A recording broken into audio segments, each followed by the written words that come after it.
Assalamualaikum warahmatullahi wabarakatuh. Selamat pagi rekan-rekan Indonesia dimanapun berada, khususnya selamat pagi rekan-rekan kripto dan selamat pagi untuk teman-teman komunitas PSNG dan komunitas PSNG. Rekan-rekan semuanya, kita sering dikejutkan oleh gebrakan-gebrakan Menkyu yang baru, Pak Purbaya. Benar nggak ya? Belum lama ini beliau menempatkan uang di Bank Himbara itu 200 triliun. Terjadi pro kontra. Nah, dan pro kontra itu di dalam masyarakat itu hal yang wajar sekali ya, teman-teman.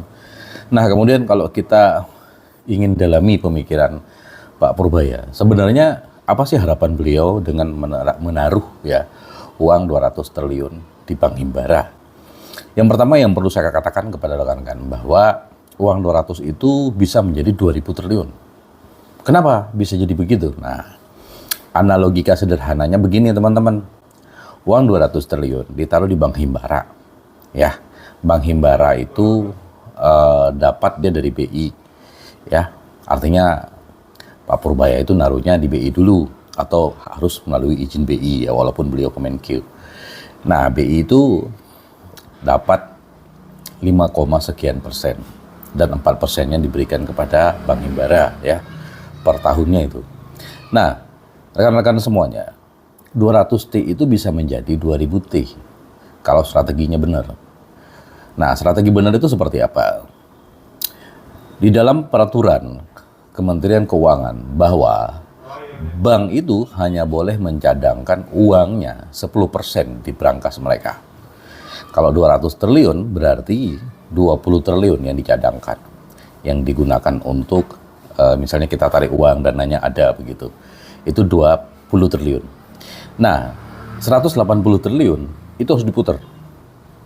Artinya uang itu harus bekerja agar menghasilkan profit. Nah, anggaplah begini. 180 triliun uang dipinjam oleh satu orang atau satu kelompok pengusaha atau masyarakat, anggaplah. Ya, habis dong 180 triliun. Nah, para peminjam ini uangnya ditaruh di mana? Otomatis jawabannya ditaruh di bank. Oleh bank, apalagi yang harus dilakukan? Diputar lagi sama bank. Orang yang minjem putaran kedua, naruh uangnya di mana? Di bank lagi. Diputar lagi sama bank. Terus siklus itu berulang hingga nanti uang 200 triliun itu menjadi 2000 triliun. Seperti itu. Dan memang benar, masyarakat akan lebih makmur ya. Begitu juga dengan apa yang saya lakukan. Saya melihat masalah pertama, banyak sekali investor atau masyarakat itu yang enggan masuk di dunia kripto. Kenapa? Karena terlalu volatil. Hari ini bisa aja naik ribuan persen, besok bisa jadi nol.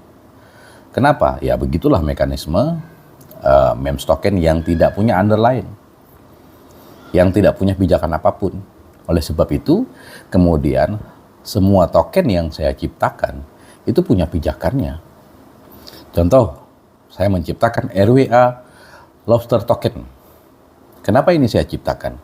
Supaya masyarakat atau investor yang masuk itu bisa mendapatkan profit tetap setiap tahun. Setiap tahun misalnya pakai 250.000, dia dapat 500.000. Ya lebih gede dong daripada bank. Kemudian paket 2.500.000, dia dapat 5 juta per tahun. Paket 25 juta, dia dapat 50 juta per tahun. Paket 250 juta, dia dapat 500 juta per tahun. Nah, dana itu saya gunakan kemana? Saya gunakan untuk mengembangkan usaha budidaya lobster. Nah, kebanyakan kita fokus pada pembibitan. Bibit itu dikirim kemana? Nah, bibit itu dibeli oleh masyarakat. Misalnya di Jakarta sini, banyak sekali masyarakat yang butuh bibit lobster. Di tiap-tiap daerah, banyak sekali masyarakat yang butuh bibit lobster. Satu lobster itu bisa menghasilkan bibit 50 ekor. 50 bibit, satu itu. Kalau kita punya 1000 misalnya, berapa? Lumayan banyak. Kalau kita punya 1 juta, 10 juta, ya. Nah, harga penjualan kami kepada masyarakat itu bervariasi. Ada yang 4.000 per bibit, ada yang 5.000 sampai 7.000. Nah, juga kami melakukan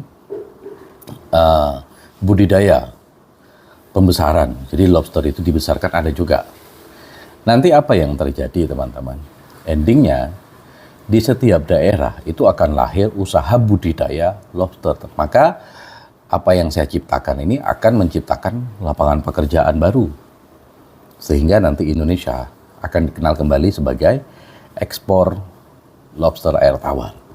Kemana? Hampir semua negara minat dan tertarik terhadap lobster air tawar.